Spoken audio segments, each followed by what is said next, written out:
Welcome to Our Girl Relationships. We talk about the problems people face in their day-to-day lives.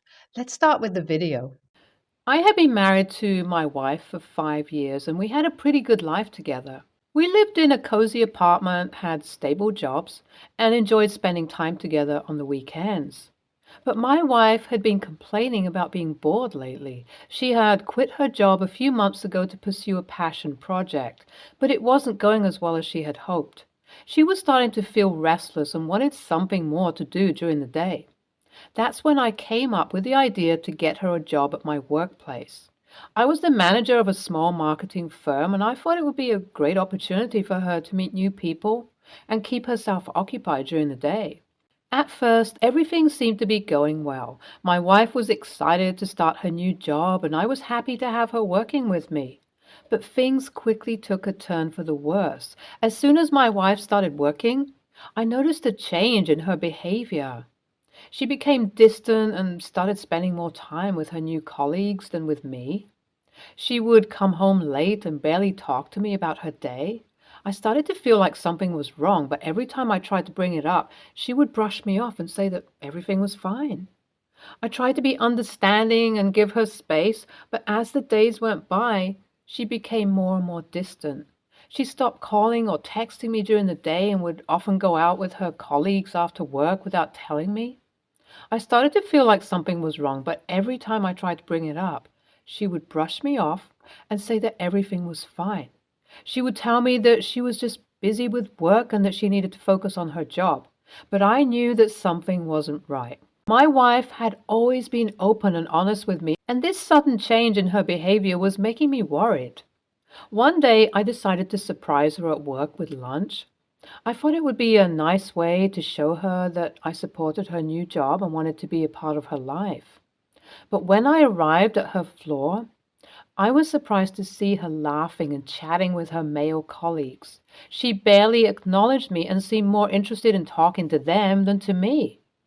I felt a pang of jealousy and insecurity. Was she hiding something from me? Was she interested in one of her colleagues? I tried to push these thoughts out of my mind and focus on enjoying lunch with my wife, but I couldn't shake off the feeling that something was wrong. As the days went by, my wife's behavior became more and more erratic. She would cancel plans with me at the last minute, stay out late without telling me, and avoid spending time with me altogether. I felt like I was losing my wife, and I didn't know what to do to get her back. One day, my wife came home from work and told me that she wanted a break from our marriage. She said that she was unhappy with our life together and that she needed some time to figure things out. I was stunned. I had no idea that she was feeling this way, and the news hit me like a ton of bricks. I tried to keep my voice steady and asked her what she meant by wanting a break. She avoided my gaze and said that she just needed some time to figure things out. I pressed on and asked her, "What things? What's wrong?" I felt a sense of panic rising in my chest. She told me that she felt like our life together was lacking.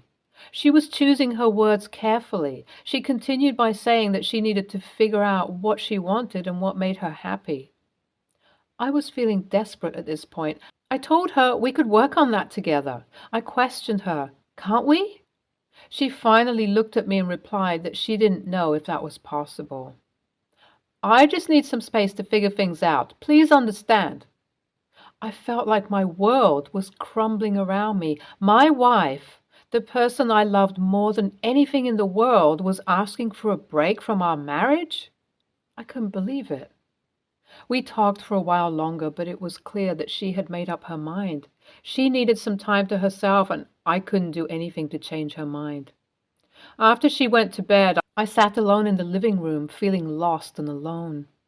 I didn't know what to do next. How could I live without my wife? How could I go on knowing that she didn't want to be with me anymore? The next day, my wife packed her things and moved out of our apartment.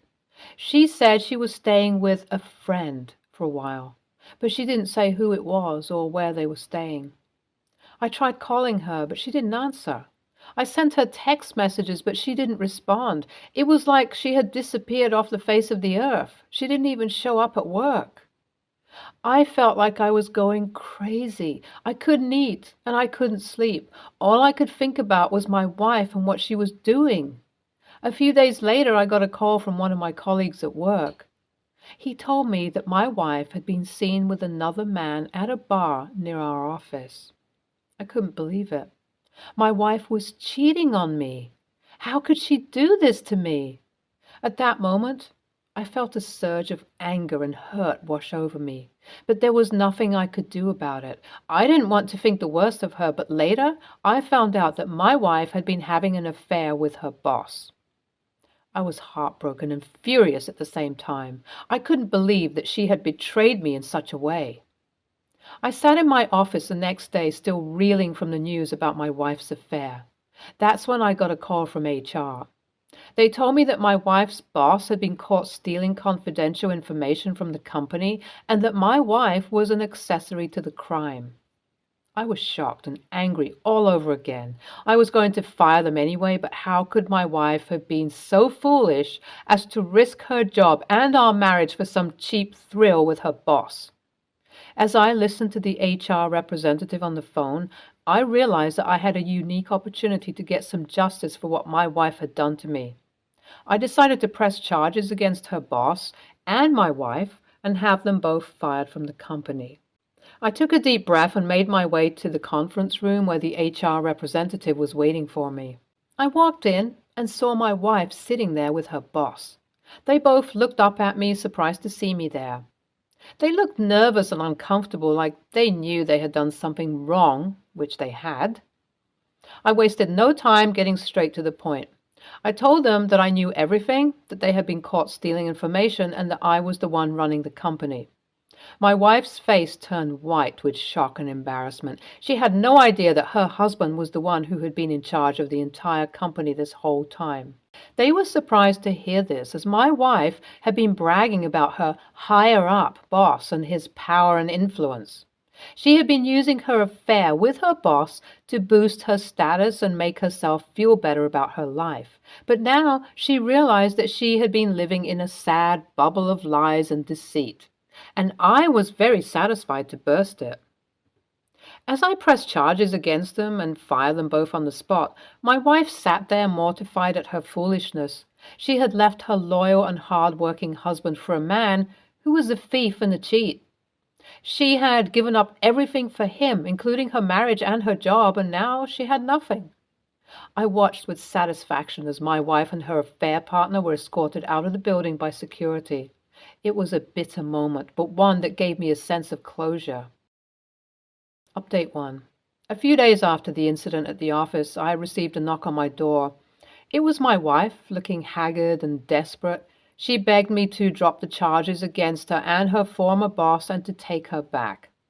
I listened to her pleas, but I knew deep down that I couldn't forgive her for what she had done. She had betrayed my trust and shattered our marriage. Despite her tears and apologies, I stood firm and refused to take her back. As she continued to plead with me, I thought about all the times I had tried to talk to her about our relationship, but she had always brushed me off. Now, when she was the one in need, she expected me to forgive her and take her back without question. I told her that I couldn't be with someone who had cheated on me and put our marriage in jeopardy. Her actions had consequences and she needed to face them. As she left my house in tears, I couldn't help but think about how different things could have been if she had just been honest with me from the beginning. She had never been interested in my work before and had only cared about our financial stability. But now it was too late. The damage had been done and our marriage was irreparably broken. NTA, if you've been married for 5 years and still don't know what your husband does, then that's on you. The fact that OP's wife had never been interested in his work before and didn't know his actual position only shows that she didn't care about him as a person. She was more interested in the stability he provided and took advantage of him. NTA, kick her out. Don't give her a penny when you divorce. Infidelity is one thing, but being an accessory to theft? Is she okay in the head? Talk about having an identity crisis in the worst way possible. Next story. Me, 21, female. and my brother, 23, male, and his girlfriend, 19, female, were all going out of state for another brother of ours' wedding. Keep in mind through this, his girlfriend has a tendency to treat me like a child. When it came time for the wedding rehearsal, everyone was having a great time. We were reuniting with family we haven't seen in a while, and it was all around a fun night until my brother's girlfriend got bored. We had only been there for roughly 2 hours when she made my brother tell everyone at our party we had to leave. We rode together in an SUV with multiple rows of seats. Me and my two sisters, both 30, they're twins, were very unhappy because we were having a great time. Now, let's jump to the wedding. During the wedding photos, my brother's girlfriend was included in some of them. But then the photographer asked for only spouses of the siblings to stay in the photos. My sister, who brought her boyfriend of 2 years without hesitation, removed himself from the pictures with no issue. I looked at my brother's girlfriend and asked her to step out, and she gave me the nastiest look. After the pictures were complete, I was having a conversation with my sisters, not even about the photo situation, which my sisters also found it disrespectful, and she yelled across the venue, "It's not even a big deal, Madison." I tried to nicely explain to her that it is not her wedding or her wedding pictures, and it's not her family, so she had no right to decide if it's a big deal or not. Keep in mind, she's been with my brother for around 3 months at this time. She continues to say I'm in the wrong, so I finally told her to just not talk to me because I didn't want to argue during my brother's special day. Well, during the dinner at the venue, my brother, the one with the girlfriend, gets mad at me saying his girlfriend is crying because I was mean to her and that I should apologize. I told him absolutely not, because his girlfriend should show some respect.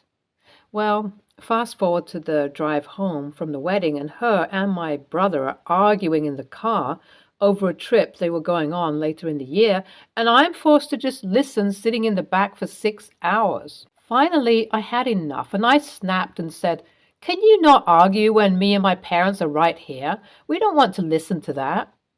She then says that it was a very important conversation that had to be discussed, and I told her, "I don't give a frick," word.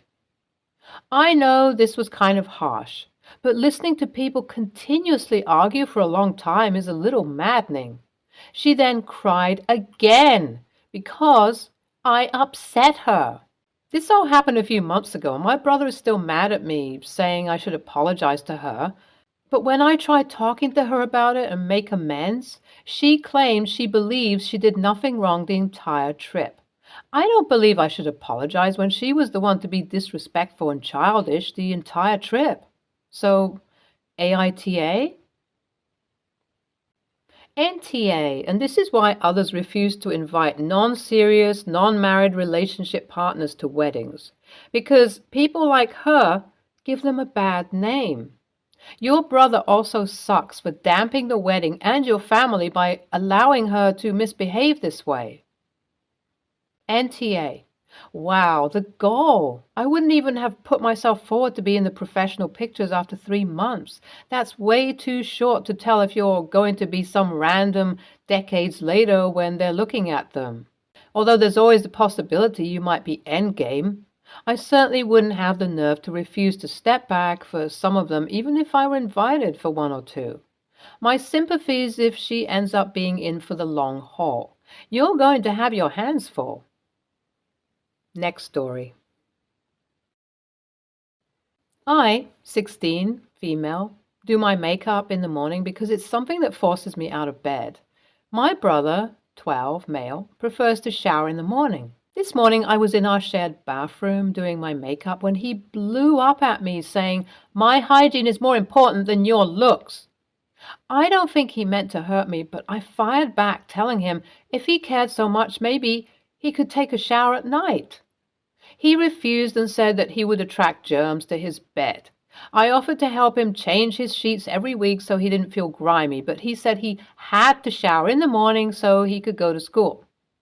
The second part of this is my brother taking a shower every single morning wastes time. He refuses to set an alarm, so I end up waking him up when I wake up. There's about 20 minutes of time while I get dressed and brush my hair and wake up that he could have time to shower, but he's still sleeping during that time. On top of all this, my father and I are still making his lunch.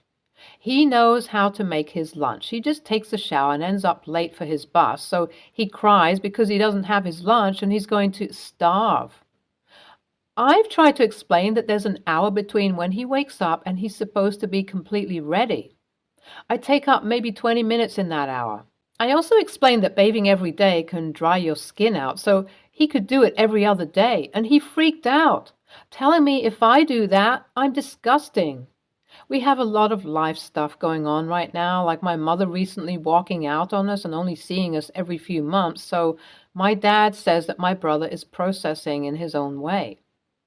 I know I should be patient with him, but he's been driving me crazy. I care about him a lot, but it seems like he doesn't understand. Should I be more patient? AITA? Edits for clarification. I can't do my makeup in my room because it's an old house and the lighting is atrocious. I can't see what I'm doing. My family doesn't have the room or money for a makeup light. My mother has been draining our savings. If my brother woke up when he was supposed to, his shower wouldn't be making all of us late. We have to wait for him because sometimes his bus doesn't arrive on time or he doesn't feel like going to school. I also just stay in the bathroom. I don't literally force him out. As much as we drive each other crazy, we respect each other's boundaries. I have a pretty standard morning schedule that I've told him about and explained when he could shower in the morning. He could also use my dad's shower when he finishes showering. I wake up at 6 when we're supposed to wake up. My brother sleeps on the first floor and I sleep on the second. He's supposed to be up by 6 as well, as his school starts before mine. I get dressed and do my hair, which I finish by around 6:20, 6:30. Then I go downstairs and turn on his light, get screamed at for waking him up too late, and leave to do my makeup. At this point, my father is usually done or almost done with his shower, so my brother could use his shower, but won't because his room isn't close to my dad's bathroom and he doesn't want to bring his clothes in the bathroom to change. He generally showers around 6:40 and then takes forever and finishes getting ready at around 7:10. His bus arrives at 7:15. He still has to eat breakfast and make his lunch in these 5 minutes. Last, I know the makeup thing sounds dumb, but it's my form of self-care. I struggle with depression and it's how I stay on schedule, and it's how I feel good about myself. It forces me to put on an outfit and not go to school in what I wore to bed. I'm also neurodivergent, so having a light schedule is really good for me. If I don't, I become disorganized and sloppy. I'm going to go with the light YTA. I think the easiest solution is to get a lighted makeup mirror from the drugstore and do your makeup in your room. It's better anyway. The humidity in the bathroom can encourage more faster bacterial growth on your cosmetics. This is what I did as a kid in a poorly lit house. That way, you get your self-care time and so does he. Showering every day can dry out your skin if you have hard water, highly chlorinated water, or just use a harsh soap. But I will say he's entering puberty, and when I was a kid, a shower right before school was the only way to stave off being an oily swamp monster until the last class of the day. Showering at night would have made me an anxious, self-conscious mess during the day. Showering less than once per day? Yeesh. You guys are dealing with a lot right now, and that's probably contributing to everyone's combative behavior. But if you guys can manage to reset on attitudes and focus on helping one another, it will go a long way for both of you. On lunches, help him with his lunch, but make him do it with you. Show him how to put together a balanced meal and not just a lunchbox full of junk food, LOL. I'm sorry you're in the situation you're in, but good luck, and I hope you guys can come together through it all. Stay tuned for more stories from our girl relationships.